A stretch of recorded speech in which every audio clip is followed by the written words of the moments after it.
what can we expect? Tell me I'll get up in the morning and I'll look at my X and it will do what to me? Okay, well, it'll probably, in your case, depending on how X sets up its age verification estimation, you might be asked to verify your age. You may not, because if you've been on Twitter, as it was for several years, then it probably might already have worked out that you're not under 16. So it really depends on the platform. Tuesday night was when this was officially launched, and the eSafety Commissioner released the platforms that are going to be subject to it, which included, as you mentioned, Kik and Reddit, and cleared others that had been on the list that are no longer of interest to them. And they announced they're going to have this more dynamic kind of assessment, that platforms will come and go from being required to have age verification depending on what exactly is happening on those platforms. So we see platforms like Messenger and WhatsApp that were likely to be on it cleared and not. And I think the reason for that, and can only guess that, is that kids who are on it rarely like to have contact with anyone other than the people they directly call or chat with on those platforms. The biggest danger seems to be platforms where it's either the content or there's a likely that they could be easily contacted by adults inappropriately, potential pedophile contact, if you like. And that seems to be their most serious concern, particularly when it comes to things like sextortion. And we've seen those horrible cases of kids who have been conned into releasing pictures of themselves to people they thought might be partners or potential friends. They're undressed and then they're threatened with, unless they can provide a couple of $1,000, those images will be sent to their friends and family and anyone they know. And because those little kids, they're teenagers, they just don't know how to cope with that. They tell their parents because they're really terrified and ashamed. And there's, incredibly sadly, there's been a number of suicides that have occurred on that. In Australia, we've seen sextortion reports back in 2023 of 300 per month, decreasing, which is good, to 93 reports per month in 2024, as I guess more people understand what's going on. But still, the statistic I found this morning was 11.3% of people online. I'm not sure exactly the metrics around that, had experienced sextortion, and some several times. So there is, considerable problems. I mean, apart from scams that kids would be more susceptible to, cyberbullying, and these other predatory actions. So that's basically, I think the criteria is, if the information is adult content or obscene or disturbing, or if they're going to have contact kids with adults they don't know, then it's classified. Sites might be on that list. If they're not going to be in contact with those sorts of contents and unlikely to have contact with strangers online that they don't know who are adults, then they come off the list. And what we saw both by the Minister and the eSafety Commissioner is that sites will be coming off the list and reassessed according to if they change their aims. And they're saying their view about this issue about, should parents be the prime monitors of this rather than the state.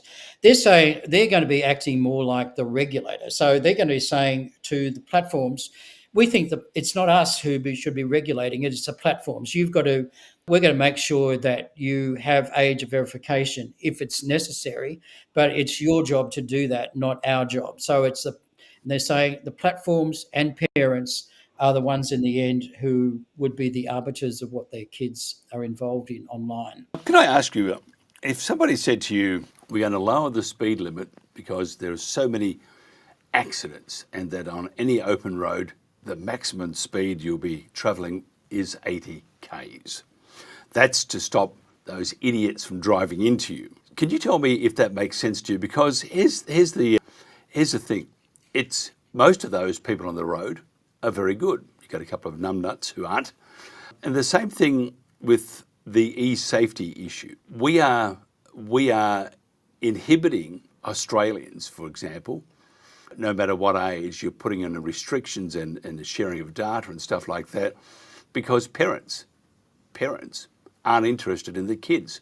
And if you were to say I'm wrong, I'd look at just using it as an example. One example only comes to the top of my head at the moment, which is a bit like a cone head, aliens and everything. The boy who was 15 that was killed on the e-bike on the Gold Coast, he was 15 years old and he was out at 3 a.m. So, parents, big zero.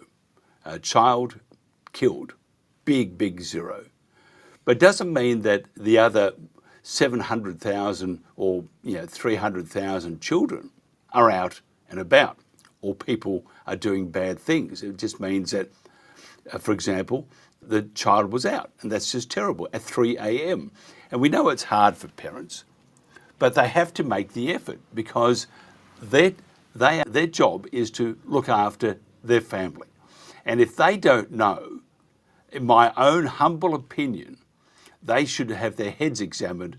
Why did you have a family if you were not interested? And even though there are challenges and all that sort of stuff, that's part of the task of being a parent. Well, I'm glad you mentioned e-bikes, Mike. I'm an e-bike rider myself I've because seen you do that is wheel. that is a big issue here on the Gold Coast at the moment. You go into the Facebook groups of the different regions around the Gold Coast, and they're talking about this. There was on the Sunshine Coast. You mentioned the one here, Sunshine Coast. An 8-year-old boy was given an e-bike and died in a head-on crash. 8-year-old with that power. In the case of e-bikes, yeah, I agree that it's just total negligence by parents that they would let their kids so young using e-bikes or be out at 3 a.m. in the morning, as you say. In the case of social media, you've got another problem, and that is, as well-meaning as some parents are, they either are not particularly online savvy, literate, or conversant themselves, or they find it really hard to know what their kids are up to. I remember when I was 15 or 16, and I can tell you that's way before social media. I don't know if my parents knew everything I was up to because I'd be a bit selective about it. I think teenagers are a bit like that, who they're with out socially, whether they've met a young girl whom they like, but they just don't want to tell their parents what's going on. And part of the problem, I think, is that it's very difficult for parents to keep tabs on what their kids are doing at night or during the day or at 3 a.m. in their bedroom on social media. And it's been seen that most parents think this idea of at least trying to have the platforms self-regulate in the end is a good idea because they just really can't cope with it, even if they really want to cope with it. And I think the e-safety commissioner is kind of responding to this idea that the state's trying to be big brother by saying, we want to be regulated. We're just like if Channel 9 started running X-rated movies at 4 p.m. in the middle of the cartoons, there'd be a hullabaloo and the regulator would come in and be asking why you're doing that. And similarly here, they want to make sure that children are not being approached by people who are inappropriate, adults, not in their age group, no real reason to approach them other than for some sort of scam or worse.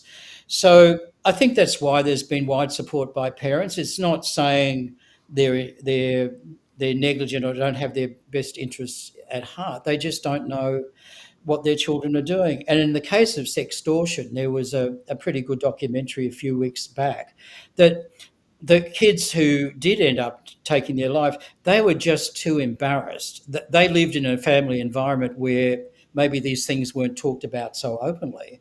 And the idea of fronting up to their parents and saying, look, I got involved in this situation where this person who I thought was a young girl dared me to give them a nude photo. And now I find out that that's going to be used to kind of blackmail me to get money out of you. And it's going to be, it's just, they cannot, they're overloaded guilt and grief and don't tell their parents.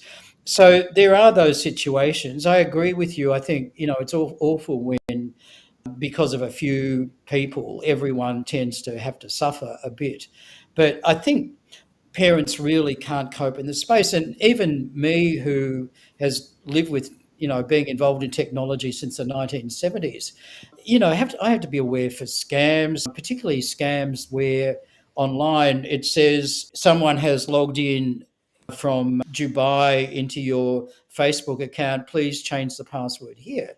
And if I went along with that scam, what would happen is it would ask me to use my current credentials and then finally give a new password. But then they have my current credentials and can log into that, whether it's that or my bank account. We all have to be vigilant.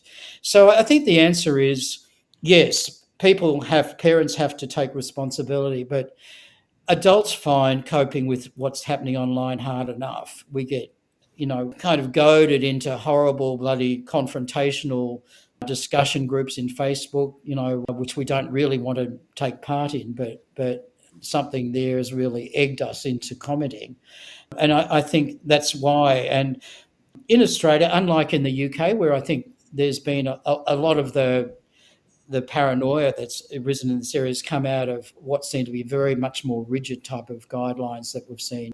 But I think there's a recognition that, if the e-safety commissioner can be more like the regulator, saying, yeah, we don't want X-rated movies on at 4 p.m. in the afternoon on commercial television, can basically put down some guide rules around it, and then if those platforms either comply with that or they get rid of the reason why they might be adult content. That is because they have chat groups where those people can openly discuss things with children. If they get rid of those, in the case of Roblox, ROBLOX, which was on the list and now off the list, is then they may never have to be really looked at the regulator unless they change their aim. So that's my answer to what you've said. But it does nothing for online bullying, does it? Well, the point there is you need education for kids to say if they're subject to that sort of thing, there's a helpline for them, and they can go there and they can discuss it with someone who isn't their parents, and at least discuss it in anonymity. So you've got to really press the need for a place where kids can ring up and get some help away from all the people they know, and they can give them some counselling as to what they can do about it. It's when kids are left alone to deal with these situations that they're probably the most vulnerable. Well, but if there's online bullying, it's highly individual, and they are alone when they receive that bullying. Yeah, yeah, that's right. So they've got to be in a situation to know that there's somewhere to go, that they don't have to suffer alone. And why do you apply that across the board? And so instead of this e-safety crap, by the way, and it is crap, and I make no bones about that. I think it's not going to be effective by any stretch of the imagination, except it will enable those wanting to do the right thing, to log in and use biometrics. But as for those that want to do the wrong thing, and you made a good point before about children. I mean, when I was a kid, by the way, my dad was a copper in a small town, so I couldn't do anything. But the children they're very creative. And so this e-safety thing, it's not going to stop them at all. I think Yeah. I'm going to play a little bit of a devil's advocate here and say that with the right education content or the right content coming out concurrently with schools, and I think the e-safety commissioner is finally looking in that area, then the kids can understand more why this is happening and why one platform 1 week might be on the list needing aid verification, and it might be regarded as much, much safer for kids thereafter. So I think the approach is moderating a lot from the original way it was presented. And as far as cyberbullying goes, coming back to that issue, that'd be available to all kids. It wouldn't be just to those using the particular targeted platforms as well. I think it's just that people online, particularly children, should feel whatever the platform they're on, there's a place to go if they get into trouble, that they don't have to take this burden alone, because they're just too young to understand how to deal with issues like that. They just haven't dealt with it before. It overwhelms them. They feel massive amounts of guilt or grief or being put down in the situation of cyberbullying, and they just don't know what to do. And it should be open to all. I'd agree with that. But in this case, I think a lot of parents realise how difficult this task is, and they are willing to have this role of a regulator that then requires the platforms to be the arbiters of this and having the measures and are monitored for that. The unfortunately, you mentioned that being a journalist, and you are a good journalist, but there are many journalists, if you look at legacy media, who aren't good journalists, and they do what the government says, and there are many reasons for that. But government being one of the major sponsors of media, I've just got a note. Someone on chat have just said, what about the parental devices, parental restrictions and controls on devices? Why can't they just set those without having a blanket ban on all socials and anything close to a social media platform? Well, indeed. I mean, that would be certainly possible. They're now very sophisticated parental controls on Apple phones and the two major platforms, Apple and Android. But again, a lot of parents don't use them, and they might get as far as doing something that this doesn't do, and that is, when I talk to parents, their first major concern is just sheer number of hours their kids spend online, that they're not going out. And we used to kick the footy in the street. They're horrible plastic ones, but we kicked them nonetheless and played cricket. Do you remember them?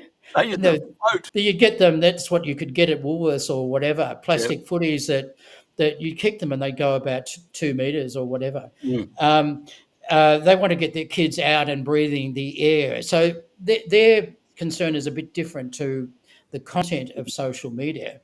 You mentioned that the devices have excellent security. So, say for example, you get little Billy in his bedroom, and he's on the computer.